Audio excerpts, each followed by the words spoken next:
Okay बेटा, आज के रिवीजन लेक्चर में मैं आपका वेलकम कर रहा हूँ। मैंने आपको आज क्या करवा दिया, मैंने बच्चों को इंट्रोडक्शन दी थी, तो आपको पता है मैं रिवीजन लेक्चर क्यों डालता हूँ। इसलिए रिवीजन लेक्चर डालता हूँ ताकि जिन बच्चों ने क्लासेस नहीं लगाई वो भी समझ सकें। तो आज हमने नया चैप्टर शुरू करा है जिसका नाम है बॉडी फ्लूइड्स और सर्कुलेशन। तो इसके अंदर आप सभी जानते हो कि कोई भी हमारे लिविंग सेल्स होते हैं तो हमारे लिविंग सेल्स को न्यूट्रिएंट्स भी चाहिए, ऑक्सीजन भी चाहिए और अदर इम्पॉर्टेंट एसेंशियल सब्सटेंस भी चाहिए। ठीक है, साथ ही साथ जो वेस्ट और हार्मफुल सब्सटेंस ये सेल्स प्रोड्यूस करते हैं, जैसे कार्बन डाइऑक्साइड प्रोड्यूस करते हैं, उसको रिमूव करना भी बहुत ज़रूरी होता है हमारे लिए, हेल्दी रहने के लिए और हेल्दी फंक्शनिंग ऑफ टिश्यू के लिए। ये दोनों प्रोसेसेस बहुत ज़रूरी हैं आगे। इसलिए हमारे पास एक बहुत ही स्ट्रॉन्ग एफिशिएंट मैकेनिज्म होना बहुत ज़रूरी है जो इन सब्सटेंस को मूव कर सके। ठीक है, अलग अलग ग्रुप्स हैं एनिमल्स के, उनमें अलग अलग मेथड डेवलप हुए हैं बेटा ट्रांसपोर्ट के लिए, इसी तरह के, जिसमें वो वेस्ट को भी ट्रांसपोर्ट करते हैं, इंपॉर्टेंट कंपोनेंट्स को भी ट्रांसपोर्ट करते हैं।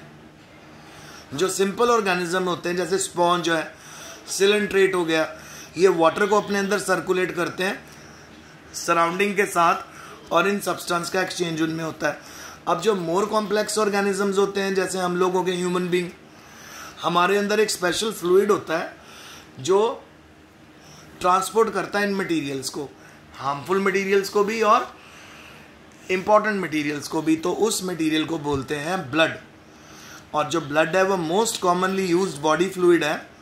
हायर ऑर्गेनिज्म इसको यूज़ करते हैं, इनमें हम ह्यूमन बीइंग्स भी आते हैं।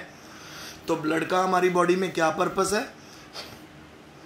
न्यूट्रिएंट्स को ट्रांसपोर्ट करना, ऑक्सीजन को ट्रांसपोर्ट करना सेल्स की तरफ, और सेल से सारे वेस्ट को निकाल कर पहुंचाना बॉडी से बाहर। तो इस चैप्टर में हम इसी तरह के ट्रांसपोर्ट्स को स्टडी करेंगे। वैसे तो आपने बहुत सारी बातें प्रॉपर्टी स्टडी कर ली हैं ब्लड और लिम्फ की, जैसे ब्लड का काम है गैसेस को ट्रांसपोर्ट करना, कैसे कर पाता है? आरबीसीज की मदद से। वो कैसे कर पाता है? क्योंकि जो हमारा रेड ब्लड सेल्स होते हैं उनमें हीमोग्लोबिन होता है। हीमोग्लोबिन अपने ऊपर ऑक्सीजन को भी अटैच कर सकता है और कार्बन डाइऑक्साइड को भी। ठीक है ना। इसी तरह लिम्फ का क्या काम है? लिम्फ हमारी बॉडी में जहाँ पे भी इन्फेक्शन है वहाँ जाके इन्फेक्शन को किल करता है।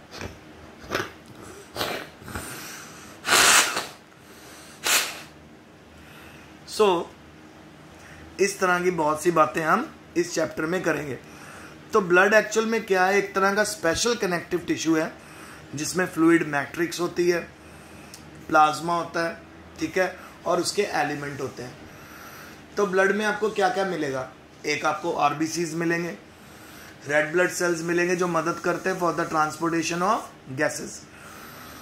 फिर आपको डब्ल्यूबीसीज मिलेंगे ब्लड के अंदर, ये मदद करते हैं बेटा आपके इन्फेक्शंस को किल करने के लिए, वेस्ट को किल करने के लिए। फिर आपको यहाँ पे प्लेटलेट्स भी मिलेंगी। प्लेटलेट्स का क्या काम है? प्लेटलेट्स का काम है जी क्लॉटिंग में।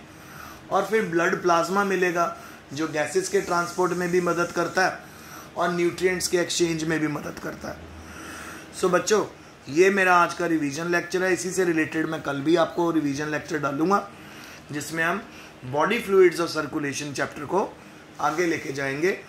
हम देखेंगे ब्लड के बारे में स्टडी करेंगे, प्लाज्मा के बारे में स्टडी करेंगे, इसके एलिमेंट्स के बारे में स्टडी करेंगे जिसमें डब्ल्यूबीसीज, आरबीसीज, ठीक है, प्लेटलेट्स आएंगी। तो आज के लिए इतना ही। Stay home, stay safe, best of luck.